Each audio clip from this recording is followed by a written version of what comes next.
So hello at sa mga ka-J-Vlog, welcome ulit sa panibagong video, and for today's video, bibigyan ko kayo ng 5 reason why you should purchase itong bagong labas na all-round, all-angle water protection na Honor X7D. Maganda kaya to? Tara, check natin.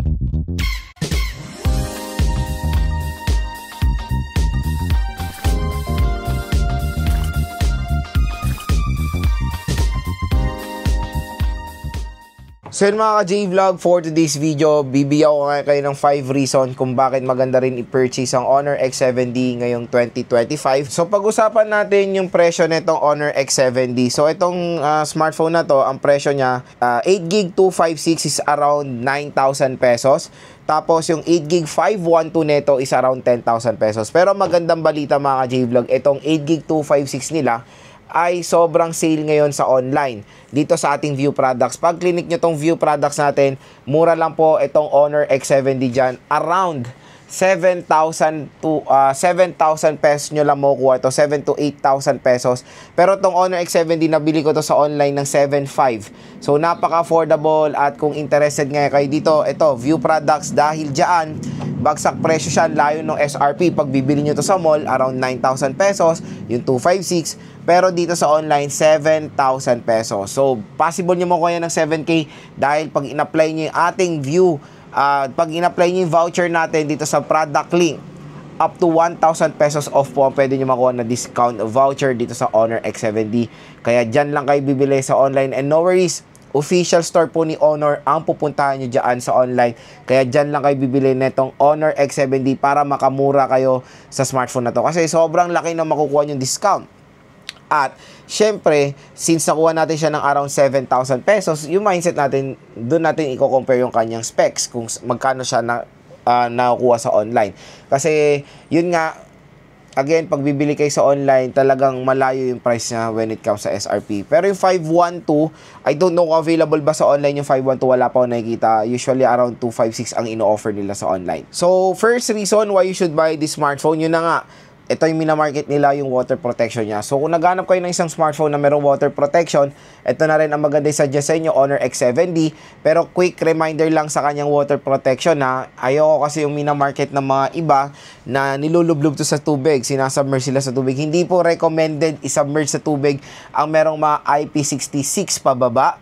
So, siguro all angle siya. Yeah, may mga water protection siya for accidental drop ng sobrang saglit lang. Pero yung ginagano nyo sa tubig, ini-splash-splash nyo, hindi po recommended yan. Splash resistant siya yung mga talsik sa tubig with certain kind of pressure. Kunyari, malakas yung pressure ng tubig, ayan, yung buga, kumbaga yun yung protection niya. Pero pag nasubmerge to ng lahat, tapos tinagalan nyo ng 1 minute or more, baka there's a possibility ma-compromise yung loob niyan kasi hindi po siya nakadesign for that kind of protection at mababa yung protection niya.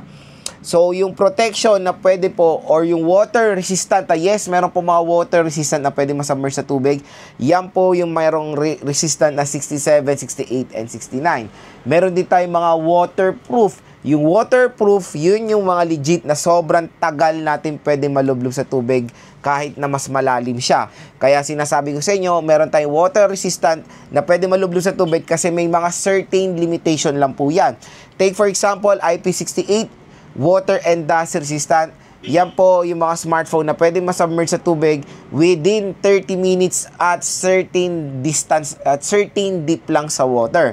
Okay? So again, maganda i-clear yan na itong IP65 ng Honor X7D, hindi po ito pwede malublob sa tubig. Pwede lang siyang matalsikan na mga malalakas sa pressure, or yun nga, mabasa sa ulan.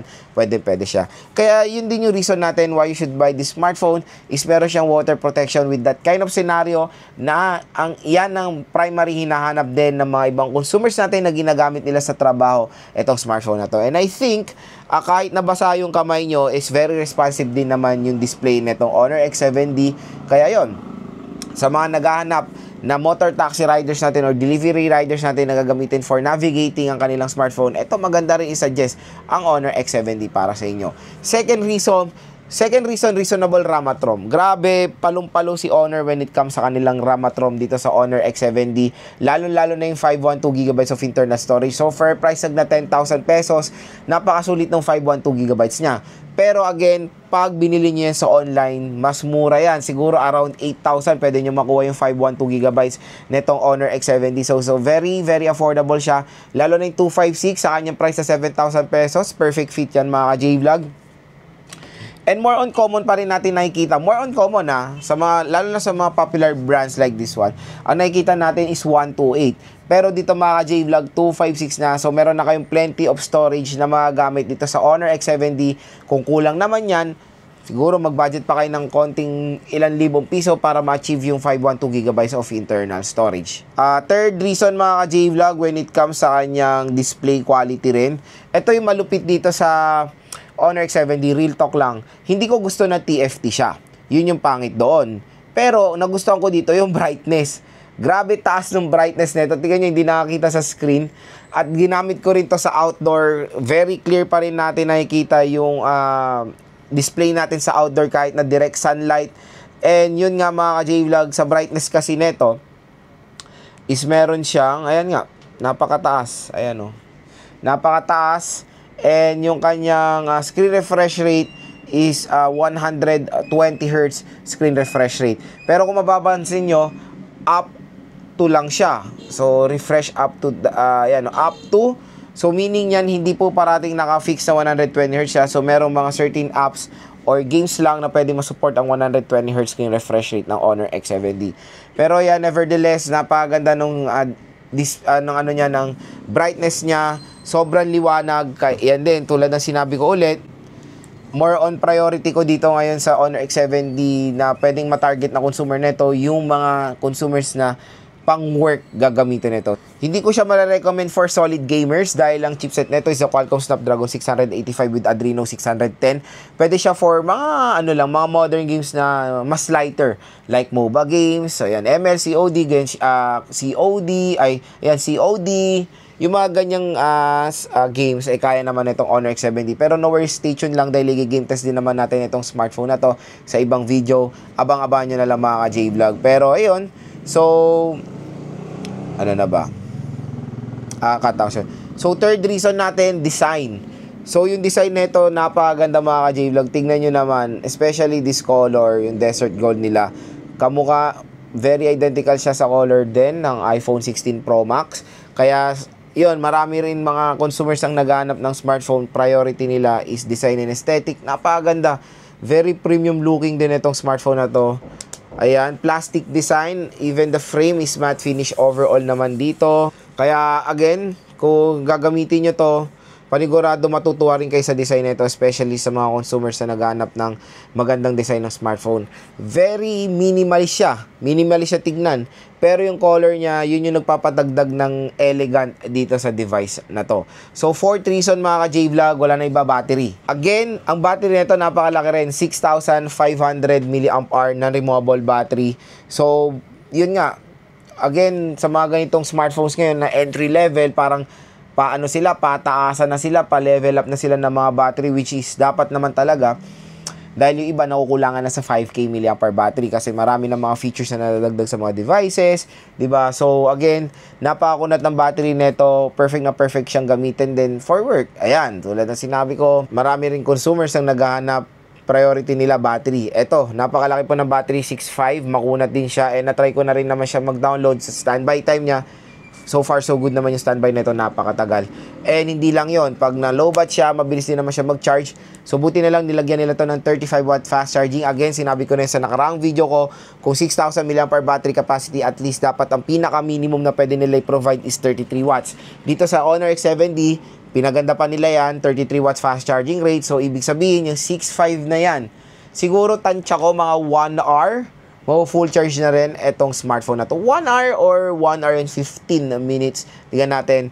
Pero 1 hour to 1 hour and 30 minutes baka ma-full charge na itong smartphone na to kasi 35 watts lang naman siya. At ang pinakalas mga ka-J-Vlog, AI capability. So maganda rin dito sa Honor X7D, meron siya mga AI capability at meron tayong special button for that. Ayan. Yung tinatawag ni Honor na AI button. Pag pinindot nyo yan, ayan, meron tayong shortcut for AI mobile assistant. So, pwede tayo mag-clean up, screenshot, turn on flashlight. Kumbaga sabihin na nating shortcut key siya. Pero, yun nga, meron siya ditong Honor AI. Ayan, meron tayong Honor AI. So, biruin mo, for an entry-level smartphone, meron na rin capability for AI. Ayan, Honor AI, meron tayong AI writing, AI translate, AI subtitle, magic portal. Ayan. So, marami dyan mga, kumbaga, pwede kayo magamit. Ayan, knuckle search, yung kakatukin nyo lang tapos magse-search na siya. Oh, kinatok ko lang, nag-screenshot na. Tapos, gawin natin yung knuckle search na yan. So, drag up content. Ayan. So, try natin yan. So, knuckles, pag ninakal niya siyang ganyan, with your knuckle, tap and draw a circle. Tap and draw a circle. Ayun, napaka-solid, oh. Tignan nyo, galing, With your knuckle, tap, doon tayo sa dito. Tap and draw a circle. Oh, di ba? Panis. Tapos, may mga na tayo, lumabas na tayong ganyan. Di ba? Sobrang solid din ng Honor AI. Kaya maganda kung naghanap kayo ng smartphone na very affordable na merong AI capability. Ito na rin ang sagot nyo dyan, the Honor X7D. So yun mga ka-J-Vlog, ang ating 5 reason why you should purchase the Honor X7D ngayon 2025. Again, sobrang mura na lang nito sa online. At least 7,000 pesos pwede nyo siya mabili for the 8GB256. Reasonable naman yung kanyang specs for its price pag nakuha nyo ng sale. Pero pag nakuha nyo ito ng SRP 9,000 pesos, medyo magiging skeptical ako sa ibang part tulad na lang ng chipset. Kaya kung gusto nyo makuha ng mas sulit ang Honor X7D at hindi kayo ma-overprice, dito kayo bumili sa ating View Products dahil official store po yan ni Honor sa online at meron pong special voucher para sa inyo up to 1,000 pesos off pag bumili kayo netong smartphone na to. Abangan nyo lang po yung full review, game test natin dito sa smartphone na to.